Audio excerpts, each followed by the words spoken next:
It's the e-commerce master plan podcast. Here to help you solve your marketing problems and grow your e-commerce business. Cutting through the hype to bring you inspiration and advice from the e-commerce sector and beyond. Here's your host, Chloe Thomas.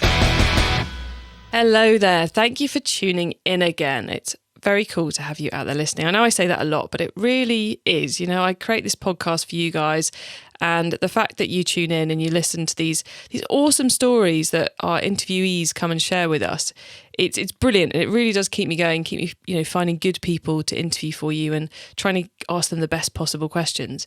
Well, last week, you may remember, last episode, I said hello and thanks to my listeners in the UAE. That's the United Arab Emirates, for helping us to rank super high in the Apple podcast charts. Well, I have to do it again this week. Not to the UAE this time, but this time I need to say hello and thank you to those of you listening in Finland, because we just hit the top 6 marketing podcast in Finland position on Apple Podcasts. So yeah, top 6 marketing podcast, this little show about e-commerce, number 6 marketing podcast in Finland.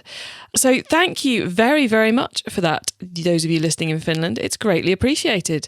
We are E-commerce Master Plan, and we are slowly taking over the e-commerce and marketing world. So thanks, and I hope this episode keeps you all listening. In today's episode, I'm talking to the owner and founder of a smaller e-commerce business who's created her own brand in a really powerful niche. And we're going to be talking about how she's been leveraging her products, a wholesale business, and also Instagram, including a really straightforward process to doing your first influencer or micro-influencer campaigns. There's a lot to learn here, whatever your size of e-commerce business. So I hope you're going to enjoy it. But for now, though, please do check out the sponsors. This podcast is brought to you by Klaviyo, the growth marketing platform used by more than 30,000 e-commerce brands globally. In uncertain times, supporting your community and fostering relationships by being open and empathic is a strategy that will be appreciated and remembered far beyond today. One of the best channels to deliver these communications through is, and always will be, email. Email marketing is one of Klaviyo's foundational offerings, and when you leverage personalization driven by customer insight, you will create memorable marketing moments that cultivate lifelong relationships. Klaviyo truly understands how challenging it is for each and every business right now. Klaviyo is here to help brands communicate, engage, and foster relationships now and when all of this is just a distant memory. Visit klaviyo.com/masterplan. That's klaviyo.com/masterplan. With SendPro Online from Pitney Bowes, you can simply print postage stamps and shipping labels even when working remotely. For as low as $4.99 a month, you'll get access to special discounts and save up to 40% off USPS Priority Mail. Plus, for being an e-commerce master plan listener, you'll receive a free 30-day trial to get started and a free £10 scale to ensure that you never overpay. That includes being able to schedule package pickups and track shipments from departure to arrival. Go to pb.com/masterplan to access this special offer for a free 30-day trial plus a free £10 scale to get started. That's pb.com/masterplan to experience savings in your shipping costs with a free trial of SendPro Online from Pitney Bowes.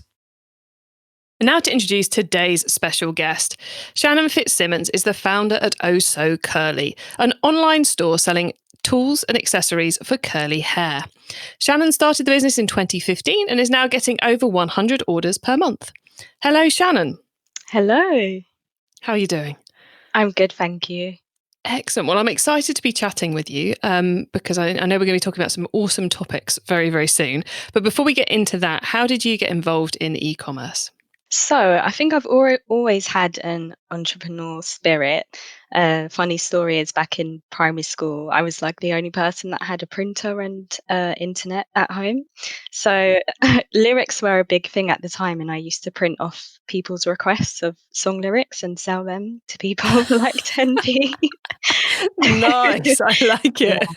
And that kind of continued to high school. I used to hire out my iPod as well at the time. So it's always been kind of in me, but it really began to start out of frustration. I, of course, have curly hair myself, and growing up in the UK, it's always been a struggle to find products and tools that really benefit the health of natural kind of afro and curly hair. So I resorted to chemically relaxing my hair, which is basically when you straighten it permanently, but it really does damage the health of the hair in the long term. So after that had happened, I wanted to get it back to health. So of course did my research and found there was a huge community in the US for curlies, and they would just basically share their tips online through YouTube and blogs. But I found that there wasn't many people in the UK doing that, and it kind of sparked something again in me. So I decided to share my journey. And I was also at the time working night shifts at Tesco, which is like a supermarket here. And I'd always go past the hair accessory shelf and see that there was really nothing for those with afro or curly hair. And I just thought there's so many great tools, obviously, which is what I was learning from the Americans online, that I think would just be great for us to have access to. So that's pretty much what sparked the idea for starting the business. And now I've got my own accessories line. I love it. So did it start off as kind of like a blog, and then as that grew, you were like, actually, no one else is bringing these products, so I've got to do it myself. Yeah, so I started my blog, UK Curly Girl, and then the idea for Oh So Curly came into mind. So it kind of ran together, and then I've separated them in a sense. And why did you decide to separate them? I just felt like I see Oh So Curly as like a Tangle teaser or a Denman brush, and I don't know, I just wanted it to be like a standalone brand instead of, me behind it. It's one of those difficult things, isn't it, to decide how to name things and how to divide up different parts of your business and work out what gets what. And it's I find it's so often a bit of a gut decision, because you can analyze it forever, but the right answer is never there in the numbers. So you have to just kind of go, actually, I think these need to be two separate things. That's how it makes sense to me. Yeah, exactly. And it is to me because a lot of people have said, well, why don't you merge the two? But there's just something in me that, went for that decision. And are you still keeping the blog going now? Yeah, I still run the blog as well. Oh, cool. So you get all that interaction with the consumer via the blog and the latest learnings to keep the blog going, and then you're kind of taking that knowledge and feeding into making a better e-commerce business. Yes, 100%. Very cool. Well, let's talk a little bit about the e-commerce business and get the key facts outlined for everyone. Where are you in the world, and where are you selling to? Yeah, so I'm in London, UK, and majority of my customers are from, it's pretty much half and half UK, US. But recently I have had a surge in Europe customers. So we've got like Germany and Netherlands is quite a big audience. That must be quite cool, selling a lot of products back to the US, when kind of how the US market operates was the inspiration for starting in the first place. Yeah, exactly. And I feel like it is probably because they have a much bigger, curly hair niche over there. That it's nice to see that I can provide that for them too. Very cool. And you've always created your own products, haven't you? So you just want to tell us about what the product range currently looks like. Yeah, definitely. So we have the bestseller is the reversible satin pillowcase, which is something that I invented myself because it's a bit different to your typical pillowcase. It has elastic around the rim, so you pretty much stretch it around your pillow. So it just stays in place. It's not slippery. And the satin that I actually source is very much softer to your typical satin as well, which has caused me many problems, but it is an advantage. And we also have satin bonnets as well, which are like hats that you wear when you sleep. We've got spray bottles, shampoo brushes, and scrunchies as well. Very cool. And the platform you're selling on, are you a Shopify, Magento, or something else? I am Shopify and I love it, but I wasn't always Shopify. I did start with Big Cartel in the beginning and then Squarespace, and I discovered Shopify the end of last year. And I don't know why I haven't used it since the beginning, but yeah, it's been amazing. I was going to say, I don't think I've even heard of Big Cartel, so well done on finding that one. Yeah, it's quite a few years ago. It was a free one, so I think I just opted for that in the beginning. Which is a great way to get going and try out the concept, isn't it? And then And then I always think the other thing is if you're using, the more platforms you use, the more you understand what's crucial to your business and what functionality you really need. So it can be quite good to try a couple of platforms before you settle on one. Yeah, definitely. And are there any key widgets or plugins you're using on your Shopify site you'd like to let everyone know about? Yeah, definitely. So I found that for me, reviews have been amazing. I use a plugin called Judge Me, and that one's great because it's automated on the back end. It will send an email out to the customer whenever you would like it to, and it will just prompt them to leave a review. Another one is Disco, which is really good for when you've got a sale. It will leave like a countdown timer at the bottom just to kind of influence people to buy as well. I love a countdown timer. Mm. It amazes me how few people use them, but they are so powerful for getting people to act, aren't they? Yeah, definitely. And super eat once you've, but the challenge is always finding something that can actually facilitate it. Once you've got it, it becomes a little bit addictive, I find as well. Yeah. It's like, oh, let's put a countdown timer on this and on Yeah. this and on that. Definitely. Yeah, overkill, never a good idea. And you said reviews are big key to the business. Is that simply to get them onto the website, or are you using them in other places once you've obtained them? Yeah, so I take a bit of the copy from the review and I'll post it on the Instagram page as well, which I think has been very helpful. But again, I think it just builds trust on the website when you see a lot of reviews, and I've been quite lucky that majority are really positive as well. It always surprises me how few people use their reviews in other places, because they, at the end of the day, what the customers really want is they want to know that the products work for other people rather than that you say the products are great.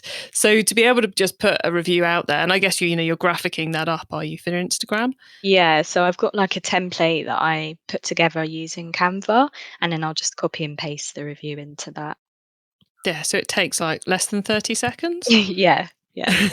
Yeah, which is just kind of like, yes, guys, it's that easy if you've got the right tool set up. And is it still just you in the business at the moment, Shannon?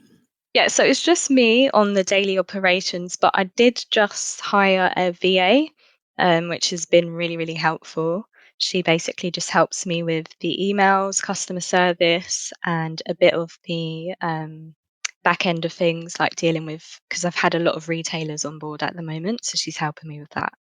Nice. And how did you find your VA?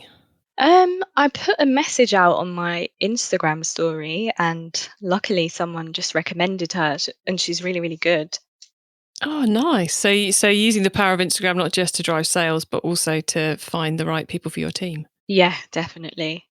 And you mentioned there that you are selling to some retailers as well now. You're wholesaling a bit. How did that come about? I think I actually, because it's been a while now, I started off with the smaller niche hair stores, like physical ones within my area. I'm in like the southwest London area. So I approached a market which was near my old workplace in Tooting Broadway. And I just kind of brought the products to her and asked if she would be interested in selling them. She was really happy to, and things went well. And then I kind of just put pen to paper and began brainstorming where else I could. And then eventually, a lot of online retailers began to come to us. And I think that was just the power of social media and a lot of bloggers organically posting the products too. So that really helped. I think a lot of people who are kind of building an e-commerce site of their own, would be a bit nervous about letting other online retailers sell their product too. So how do you go about deciding who to do that with, and how do you go about keeping the relationship strong with them? I think it's different within my niche because the curly hair niche is it's like such a strong community but quite small as well. And where we find it all difficult to find the perfect products for curly hair, the retailers that we do have that are online are very popular because they're very far and few. But keeping relationships up with them, having the VA there has been crucial because I've got so much to focus on every day. It is hard to keep up relations. So I think having someone to help on that side of things it's been great. I guess as you're saying, there's only a handful of stores that do great things in the sector that you're aiming for.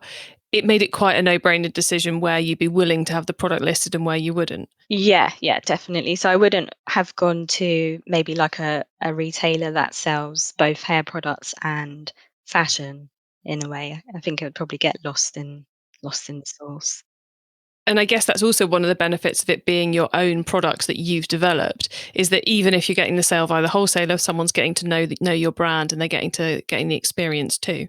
Yeah, definitely. For example, we just had a retailer in Spain, and I've never really had Spanish bloggers or customers involved in the brand, and now they're all posting online, and yeah, that's been great. Without you having to translate a thing. Yeah. Although I do find it hard myself to understand what they're saying, which is a bit of a disadvantage, but it's good to see. Lots of copying and pasting into Google Translate Hmm. and hoping it can understand what's being said. Yeah, and praying Yeah. it's positive as well. Yes. It is amazing how much foreign words can look negative, even when they aren't sometimes. You go, oh my God, that combination of letters, it's got to be bad. Oh, no, it's okay. Yeah. And we keep coming back to the social media and the bloggers and the influencers and the Instagram side of things. Has that been a key way for you to grow the business? Yeah, for me, that's been the main way throughout the whole process. I started the Instagram page just as an inspirational page, just posting images of girls with curls and nice hair, and that started to grow organically just from people wanting to see different curly hairstyles and stuff. And then I slowly introduced the product into things, and I think having that smaller following in the beginning really helped when I introduced the products, because it's not like I just started off with buy this, buy this. You'd already put out there what you were all about. Yeah. And do you spend a lot of time recruiting followers, or do you rely on your content to bring you the followers? I think I rely on my content really. Um, I post daily, at least once a day, and I make sure that I'm always consistent. And along it, I'm quite lucky that I have my own page, UK Curly Girl, as well, which has a larger following. So here and there, I'll direct them to go to the Oh So Curly page too. So you trade between the blog and the e-commerce accounts, basically, a little bit. Yeah, just a little bit. For the past year, I got out of that fear of wanting to self promote, and it's worked well. So yeah. It's that moment where you realise you've promoted someone else's product 5 times and haven't promoted your own. It's like, Yeah, and it's something I'm still learning. It feels more natural to promote someone else's product instead of my own. So yeah. Yeah, I think we all have that at times. And what do you think's been the key thing to get your following to? Because you're at over 10,000 now, aren't you? Yeah. I think just maybe 11,000 at the minute. And is the key thing been the consistency of posting great content on brand every week? I'd say a mixture of that, and also collaborating with influencers as well. That's really helped. And is that when you collaborate with the influencers, is your main aim to get sales, or is it to get visibility? It was definitely in the beginning just visibility. I was lucky enough when I started, the niche wasn't too saturated, so I was able to just gift a lot of bloggers the products, and as they used it over time, they would rave about it. Um, Now I think I'm focused on trying to get more sales through influencer marketing. So say, for example, at the moment I'm trying to do like an influencer campaign. So that's like actually paying the influencers and putting the brief together and making sure everything's, signed off, and they'll post at a certain time. Um, so yeah, now it's more focused on sales. Before it was just to get the brand out there.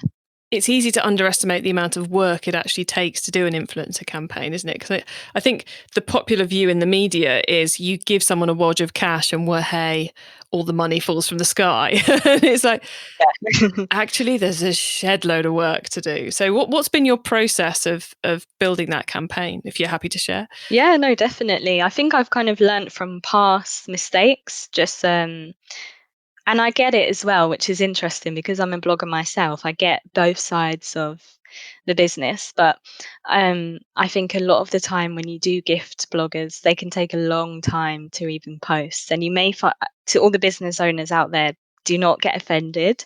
It can just be a lot of work to even put a post together. So I understand that side of it. But for this influencer campaign, I've done a lot of work. So I put together like a spreadsheet and kind of evaluated everyone's engagement. I'm really looking into more micro influencers than ones of a larger following at the moment. I'd put together like a brief email just reaching out to the blogger and asking if they'd be interested in working, and then just getting their responses through and getting their pricing as well, and then just deciding who would be best to invest in and what the return would be. So it's a lot to think about because it is a bit of a risk when you're actually paying someone, and it's like, what if I don't get sales in return? So you've got to kind of weigh up, everything. Yeah, and it's I like the point you make about, when you're just gifting people things, it can take a long time for it to come through. Whereas when you're actually getting involved in proper, in inverted commas, influencer marketing, then you're in control and you're able to say it's going to happen here. So you're going to get that return on investment that bit quicker. Which I think is something people often miss out on, is the fact, well, actually, if you want the control and you want the sales now, then you do have to invest a bit, both in terms of time and working with the right person and in terms of cold, hard cash. So your process was that you went out and you looked at, and you found Instagram accounts and then did some analysis on them of how powerful they were, not just, oh, we've got 20,000 followers, but do people actually interact? Yeah. Yeah, because you can get a blogger that has a large following and then you get really nothing from it because they're so used to them posting brands all the time. You kind of lose trust in the blogger. Whereas the niche, smaller bloggers, they've got such a strong community that will really listen and believe in everything that they post. So it's good to aim for those kind of influencers. And then how many do you reckon you've contacted compared to the number you'll actually be working with? So I'd say maybe a list of about 50. And I've contacted them all, but then I guess it's the pricing, whether it's within budget, and then I've chosen about 5 that I want to do within 1 month and see how it goes from there. Nice. I think that may have come as a bit of a shock to some people out there that you contacted 50 people in order to find 5 to work with. Yes, everyone, this is not a quick and easy thing to do. No, not at all. Yeah, but it has to be done as well because you can't just. It kind of is. I was thinking the other day, it's like betting. You are kind of like just betting on someone because you really don't know what the return is. That's why it's important to really try and analyze and um, get a good rapport with them also. Well, that's the thing as well. I like that you said that, your first email was, would you like to work together? Not, I'm doing this big campaign. I want you to do this and I'm willing to pay that. Not that dictative method that a lot of people, the dictatorial even method that a lot of people use, but let's approach this as partners because, I think that's one of the things which sometimes gets missed off is the fact actually you want it to work for both of you because if you build a relationship with someone and you know that every time they post, they're going to drive you X number of orders, then you want to be working with them for a couple of years. Yeah. And I've found those kind of relationships the best ones because eventually they will just post organically because they want to post and they enjoy the product and they love your brand. And so much more fun to work with as well. Yeah. Yeah. So much easier, more fun to work with if you get it right. But it does require all that analysis up front to work out who looks right, feels right, and has the numbers that stack it up. Yeah. And to find those numbers, were you literally going into their Instagram accounts and looking at results, or have you found a nice tool that can grab that for you? Yeah, so I was looking at results, but there is also a good tool within Instagram. So if you actually click on a account, and then there should be like a little arrow next to message, and then it will say suggested for you, and you can just swipe through, and it will have a list of related accounts to that one blogger. Which is quite good because then you can discover other bloggers within, say, the country that they're in, or the kind of brands that they post will probably be similar to the other bloggers under them. Well, yeah, that's brilliant, isn't it? Because like the tool which you're using to try and find people who are the right fit for your brand is telling you other people who have a similar fit. So Yeah, yeah. nice. And any tips on gathering the numbers? I just use Google Sheets and kind of just created my own little table. Nice. Yeah, Nice and simple. very I like basic. it. Yeah, but there's sometimes it's nice to go to the raw data, to literally log into Instagram and go, right, what happened on their last 5 posts? Yeah, yeah. And get that side of it, because then you really do get to grips with the nuts and bolts of what's happening. Whereas using a tool that starts aggregating it for you, you can lose a little bit of the finer finesse, I think. Yeah, definitely. And how have you found negotiating with those influencers? Has that been a fairly straightforward process or a challenging one?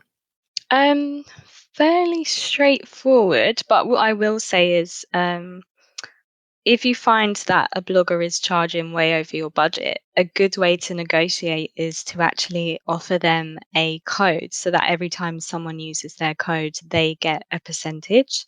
So, like, they become an affiliate. And that kind of helps bring their price down sometimes. Nice. And I like the fact it's literally, I know with Instagram you have problems with link tracking and all the rest of it, but to give someone a code to give out, it's such a low tech thing. It doesn't require them having to remember to use the correct link or to sign up for anything. There's no barriers. It's not like they're going to go, oh God, I've got to set up a link and I've got to do an account and all this. It's like, no, say the code, write the code, and it's going to work. So yeah, because then of course you're only paying, or you may be paying them a flat fee to start off with, but then the rest of the payment is based on performance, which is at the end of the day what both of you want. Yeah, exactly.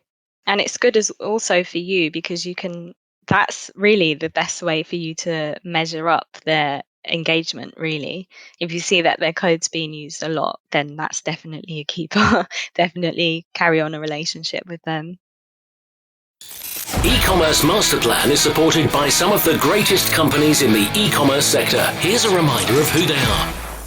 How are the leading D2C brands growing their businesses? They're using Klaviyo, the growth marketing platform chosen by over 30,000 global innovative online brands. Klaviyo believes in supporting growth, which is why they won't tie you into lengthy contracts, hidden setup or support fees, or feature-based pricing. With a platform that's both powerful and easy to use, it's no surprise so many brands have switched to Klaviyo. Looking for one more compelling reason? Brands switching to Klaviyo see an average of 62 times ROI on their investment. Ready to learn more? Visit klaviyo.com/masterplan. That's klaviyo.com/masterplan. With SendPro Online from Pitney Bowes, you can simply print postage stamps and shipping labels, even when working remotely. For as low as $4.99 a month, you'll get access to special discounts and save up to 40% off USPS Priority Mail. Plus, for being an e-commerce master plan listener, you'll receive a free 30-day trial to get started and a free £10 scale to ensure that you never overpay. So you can calculate the exact postage online, print from your PC, and avoid trips to the post office. Go to pb.com/masterplan to access this special offer for a free 30-day trial plus a free £10 scale to get started. That's pb.com/masterplan to experience savings in your shipping costs with a free trial of SendPro Online from Pitney Bowes. It's time for the top tips round. I love this section because it gives me and our listeners some really quick ideas for taking our businesses to the next level. Now, Shannon, you've just given us a little bit of a masterclass in Instagram and getting our influencers. So you ready to share a few more top tips with the audience? Yes, let's go. Excellent. I'm glad you said that because otherwise the next bit was going to be awful. Okay, the book top tip. If everyone listening to this podcast agreed to take Friday off to read a book to make their business better, which book would you recommend? I've been waiting for this section. So I have found the book Profit First to be life-changing. That book completely transformed the way that I manage my finances with my business. And I just think it's life-changing. I'm going to completely second that. I think I read it maybe 2 or 3 years ago after being in business for 10 years. it is just radical. It's like, once you adopt that method, the world just becomes a better place. Honestly, it just makes everything so much easier. Yeah, and it's so simple too. Yeah, yeah. Yeah. Love profit first. Okay, Shannon, next up then, the traffic top tip. Which marketing method do you either prize above all others or think doesn't get the press it deserves? So obviously we've mentioned Instagram. That's definitely my favorite. But another one I'd like to mention is Pinterest. I have found that a lot of my sales come from Pinterest as well, which I hardly ever post on. But there's been one video that I did post on Pinterest and it went viral and it still does to this day get views. And I posted it like last year. But I think there's a big community on Pinterest that actually buy through pins. And I don't think a lot of people actually know that. No, and I think it doesn't get talked about a lot, Pinterest. And it's a special tool of all of its own, I think. But yeah, they are kind of prepping to shop whenever they're on there, which, yeah, good mention. Thank you for that one. The tool top tip, maybe a collaboration tool, a social media plugin, a phone app, or just a way of working. Is there a cool little tool you use that makes you and your team more efficient from day to day? Yeah, definitely. I've just been introduced to it from my virtual assistant, but it's a tool called Capsule CRM and it's free. It's like a platform where you can add all of your contacts that you message on email into this one place. Even say you've got, for me, I have retailers that I work with. It puts everyone in this one place. So everything's so much easier to manage. Whereas before I was writing down, message this person, email that person, everything goes into this one website and it will give you reminders and it just clears your brain. So that's been an amazing tool. And you're using that exclusively for the wholesalers, not for your e-commerce customers. So it's a separate tool. Yeah, you can include. I do include customers that we may have like they've got an issue with a product or they are trying to track down a delivery. So it's kind of become a bit of a customer service tool too then. Yeah, definitely. Nice. Okay. And the growth top tip. If you met someone today who's focused on growing their e-commerce business from 100 orders per month to 1,000, what would be your number one tip for them? So that's something that I'm trying to work on myself. So I would definitely say I think what's been working for me is definitely influencers. So I guess it's building on that and doing like a whole campaign, relevant bloggers, paying bloggers, and also video. I think is really important to have video content on social media too. Excellent. I love it. Shannon, thank you. You've given us so much good advice today, and hopefully we've inspired a few more people to go off and actually run a proper influencer marketing campaign and get their data in a row and get their communications right. So thank you very much for that. Before we say goodbye, could you please let the listeners know where they can find your business on the web and social media, please?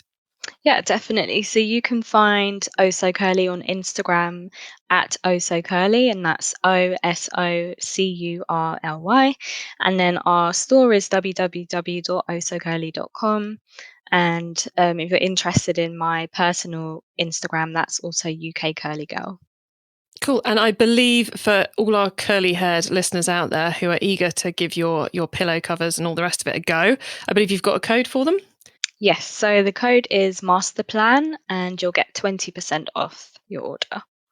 Very generous. Thank you very much. And Shannon, like I said, thank you so much for being on the podcast today. It's always nice to catch up with an actual listener and one who can share so much. So thank you. And thank you for having me. I've loved it. Thank you.